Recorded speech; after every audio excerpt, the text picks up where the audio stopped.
अस्सलामुअलैकुम। तो आज हमने जिस टॉपिक पे बात करनी है वो है कि होम्योपैथी और एलोपैथिक में क्या डिफरेंस है।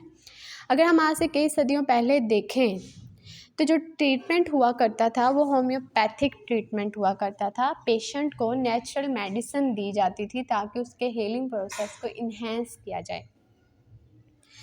और अब जो वो नेचुरल मेडिसिन थी वो डिराइव्ड होती थी प्लांट से या फिर हर्ब से। होम्योपैथिक ट्रीटमेंट 1796 में जर्मनी से स्टार्ट हुआ। अब उनकी थ्योरी के मुताबिक ये था कि जो होम्योपैथिक मेडिसिन है वो डिज़ीज़ को क्योर भी करती हैं, इसके अलावा डिज़ीज़ पैदा भी कर सकती हैं, यानी कि एक सेहतमंद इंसान को बीमार कर सकती हैं और बीमार इंसान को सेहतमंद कर सकती हैं। फिर जैसे जैसे तरक्की होती गई एलोपैथिक ने होम्योपैथिक की जगह ले ली। अब एलोपैथिक को हम मॉडर्न वे ऑफ ट्रीटमेंट भी कहते हैं। तो अब हम देखते हैं कि होम्योपैथिक क्या है। Homeopathic is usually risk free as it has no affect on other body parts and aims to cure the whole body and not just the affected part. मतलब कि होम्योपैथिक जो है वो एक तो रिस्क फ्री है, यानी इसका कोई भी ख़दशा नहीं है। अगर हम होम्योपैथिक मेडिसिन लेते हैं तो इसका कोई साइड इफ़ेक्ट माइनर होगा लेकिन लॉन्ग लास्टिंग नहीं होगा।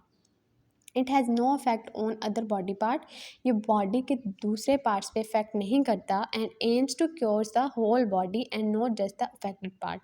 और इसका मकसद होता है कि पूरी बॉडी को क्योर करे, उसका इलाज करे, ना कि सिर्फ उस अफेक्टेड पार्ट को क्योर करे।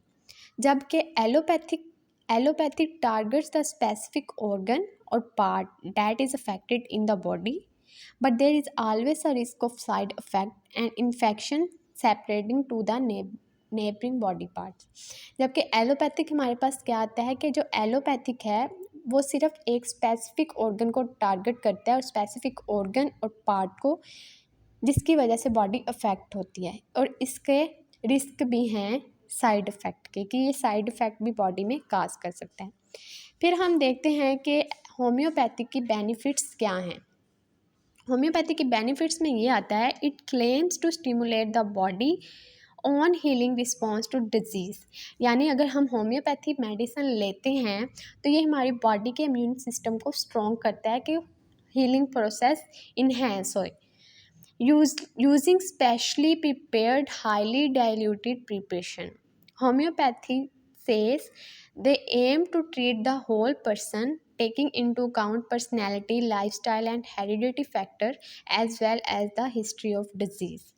अब जो हमारे पास होम्योपैथ्स हैं या फिजिशियंस हैं उनका कहना ये है कि जो अगर वो किसी पेशेंट को ट्रीट करते हैं, पर्सन को, तो वो उसको होल ट्रीट करते हैं। मतलब उसकी हिस्ट्री लेते हैं, जो डिज़ीज़ है उसके लाइफस्टाइल, उसके हेरिडिटी, मतलब इन कोई डिज़ीज़ जो है वो इनहेरिटेड तो नहीं है, और इसके अलावा हिस्ट्री लेते हैं।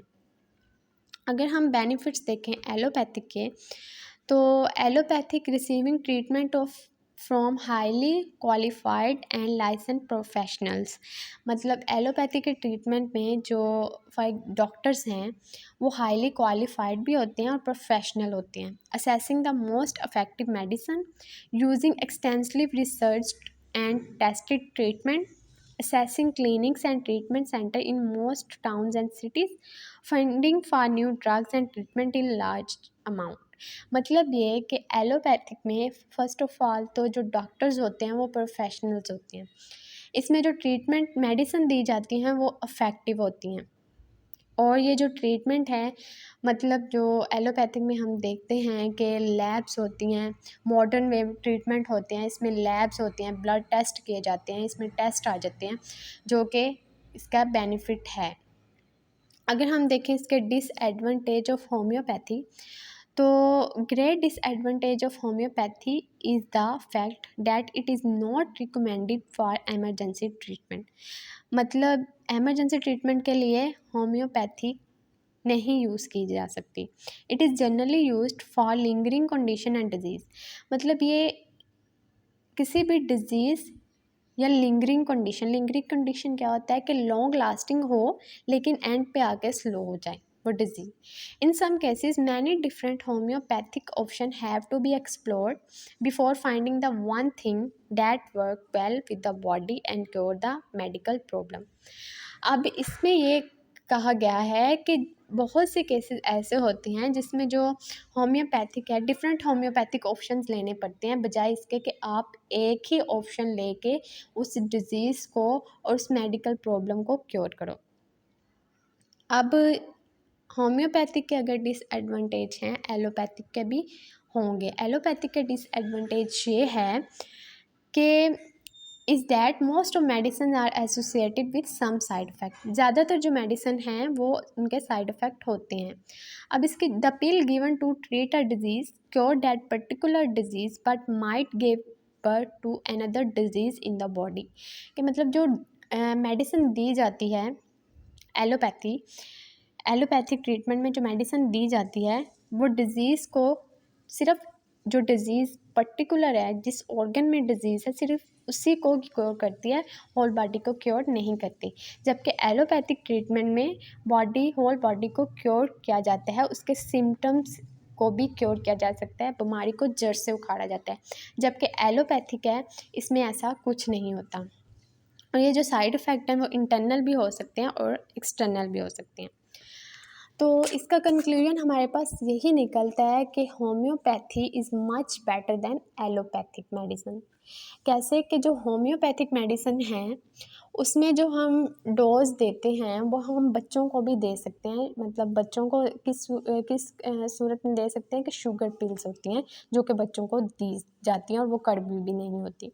जबकि एलोपैथिक में जो डोज होती हैं एक तो वो एक्सपायर हो जाती हैं, उनका एक प्रॉपर ड्यूरेशन होता है जिसके बाद हम वो नहीं ले सकते।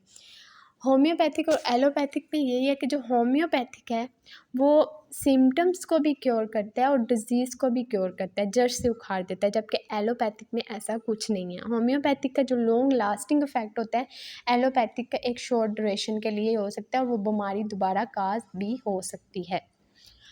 अगर आपको वीडियो पसंद आई है तो आप इसको लाइक करें, शेयर करें और कमेंट करें। Thank you so much.